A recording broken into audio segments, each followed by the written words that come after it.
प्रधानमंत्री आवास योजना शहरी।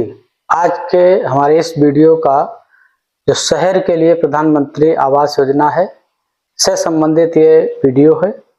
इसमें हम बताएंगे कि कितने हिस्सों में शहरों में प्रधानमंत्री आवास योजना चलती है, कौन कौन से लोग इसका लाभ ले सकते हैं, कितने आय वर्ग वाले लोग इसका लाभ ले सकते हैं। क्योंकि शहर में प्रधानमंत्री आवास योजना है वो ग्रामीण क्षेत्र से काफी भिन्न है।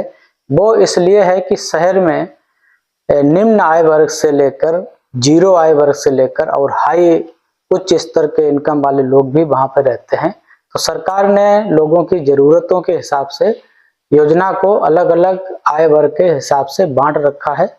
तो ये आय वर्ग कौन कौन से हैं, पहले तो आप समझ लीजिए EWS जो आर्थिक रूप से कमजोर वर्ग जिसे कहा जाता है सरकार के हिसाब से, तो उसमें 0 से 3 लाख रुपए इनकम वाले प्रतिवर्ष इनकम वाले परिवार आते हैं। उसके बाद में आता है LIG जिसे निम्न आय वर्ग बोलते हैं और ये 3 लाख से 6 लाख रुपए वार्षिक इनकम वाले परिवार इसमें आते हैं। फिर आता है MIG मध्यम वर्ग जिसे बोलते हैं मध्यम आय वाला वर्ग। इसे भी सरकार ने 2 हिस्सों में बांटा है, एक MIG प्रथम है, दूसरा MIG सेकंड है। प्रथम में 6 से 12 लाख रुपए और सेकंड में 12 से 18 लाख रुपए इनकम वाले परिवार इसमें आते हैं। ये योजना 25 जून 2015 से शुरू हुई थी। शहरी जो है ग्रामीण क्षेत्र इससे पहले शुरू हो चुकी थी। उद्देश्य था कि जरूरतमंद व्यक्तियों को घर उपलब्ध कराना। जो शहरों में तमाम तरह की झुग्गी झोपड़ी देखी जाती थी उनको खत्म करके उनकी जगह पे पक्का घर उनको देकर शहर की बस्ती को साफ सुथरा बनाना, अच्छा बनाना, ये सरकार का इसमें उद्देश्य रहा था। इसके 4 घटक सरकार ने बनाए, जो मुख्य घटक 4 हैं मैं उनको बता रहा हूं। तो इसे कहा गया है ISSR इनसाइट स्लम रीडेवलपमेंट। जैसे शहर में झुग्गी झोपड़ियां होती हैं, गंदी बस्तियां होती हैं, उनको उसी जगह पर अनुदान देके, सब्सिडी देके, ब्याज में राहत देकर उनके लिए घर तैयार कराना या अपना वो खुद घर तैयार कर लें। तो ऐसा एक उद्देश्य बनाया गया कि इनसाइट स्लम रीडेवलपमेंट, मतलब उनकी जगह पे ही नया मकान बनाना झुग्गी झोपड़ी को हटा के। दूसरा था क्रेडिट लिंक्ड सब्सिडी स्कीम जिसे CLSS बोला गया। इसमें जो लोग शहरों में जिनका अपने प्लाट जमीन वगैरह पड़ी होती थी वो बैंक से अगर लोन लेते थे तो उनको लोन के साथ में सब्सिडी, ब्याज में सब्सिडी सरकार इनको देती है इस योजना के तहत में। फिर तीसरे नंबर पे आता है अफोर्डेबल हाउसिंग इन पार्टनरशिप। राज्य सरकार की एजेंसियां या व्यक्तिगत एजेंसियां जो मकान बनाकर देती हैं, उन एजेंसियों के द्वारा लाभार्थियों को आवास दिलाया जाना सस्ते उनका अनुदान के साथ में सरकार, तो इसमें ये आता था।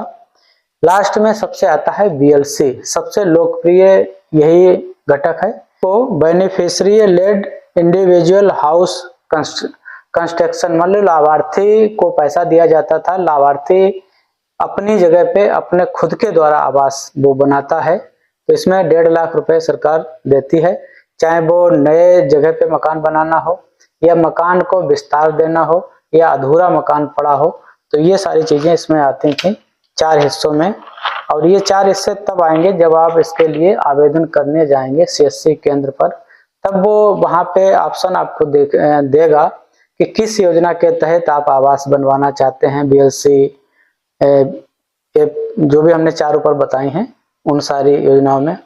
अब हम बात करें कि आय के आधार पर किसको क्या मिलता है वहां से। तो सबसे पहले EWS LIG 2 वर्ग आते हैं, जिसमें अगर आप मकान बनाने के लिए बैंक से 6 लाख रुपए तक लोन लेते हैं और सरकार अधिकतम इतने पे ही लाभ देती है, अगर इससे ज्यादा आप लोन कराएंगे तो आपको नहीं मिलेगा या कम ब्याज दर मिलेगा।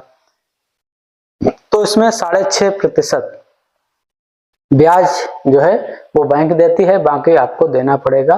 जैसे बैंक ने आपसे 9% ब्याज लेना तय हुआ है तो 6.5% आपको सरकार की तरफ से ब्याज मिलेगा, 2,67,000 रुपए। उसके बाद आता है LIMIG 1, इसमें 4% ब्याज सरकार देती है सब्सिडी के रूप में, और अधिकतम 9 लाख रुपए का इस पे लोन आप ले सकते हैं। इससे ज्यादा अगर है तो फिर आपको ब्याज का दर जो है वो कम मिलेगी। MIG जो है 3% इसमें ब्याज की छूट मिलती है 12 लाख रुपए तक के फाइनेंस पर, और 2.30 लाख रुपए इसमें सरकार की तरफ से मिलता है। अब इसमें जो लोग लाभार्थी बनना चाहते हैं, अपना मकान बनवाना चाहते हैं, जिनके पास झुग्गी झोपड़ी है या खाली जगह पड़ी है, तो ऐसे लोग अपने जमीन का कागज, आय का प्रमाण पत्र, निवास का प्रमाण पत्र, आधार, बैंक खाता, फोटो और एक शपथ पत्र की जमीन कोई विवादित नहीं है, CSC पे जाके ऑनलाइन आवेदन करवा सकते हैं, या नगर पालिका, नगर महापालिका, नगर निगम जो भी है वहां ऑफिस में जाके ऑफलाइन भी इसका आवेदन कर सकते हैं। इतनी सारी चीजें इसमें आपको देनी पड़ेंगी। उसके बाद एक BSC कमेटी होती है जो आपकी पात्रता, स्थिति सारी जांच करेगी। जांच करने के बाद ही आपको आवास की स्वीकृति मिल जाएगी। आपको पैसा आपके खातों पे, BSC का पैसा आपके खातों में भेजा जाता है। बाकी जो लोन से जुड़ी हुई हैं, लिंक्ड वाली सब्सिडी हैं, उनका पैसा बैंक को भेजा जाता है जिस खाते पे आपने लोन ले रखा है। और जो निर्माण करके कंपनियां देती हैं उनका भी पैसा उसी कंपनी को दिया जाता है छूट के रूप में। तो ये 4 इस तरह हो गया था। अगर आप अब शहर में हैं, अभी तक आपने लाभ नहीं लिया है, तो अपने कागजात सारे इकट्ठे कर लीजिए, ऑनलाइन आवेदन कर लीजिए।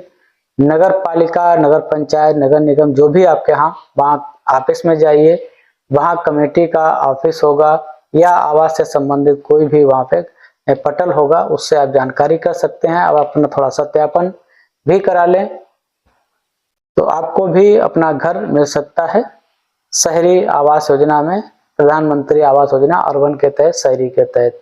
हमारे चैनल को सब्सक्राइब कर लीजिएगा हमसे जुड़े रहने के लिए। बहुत सारी सूचनाएं हैं आपको जो हम देते रहते हैं, तो जुड़ने के लिए, हमारे साथ बने रहने के लिए चैनल से जुड़ना जरूरी है। आपका वीडियो को लोगों तक शेयर जरूर करिएगा।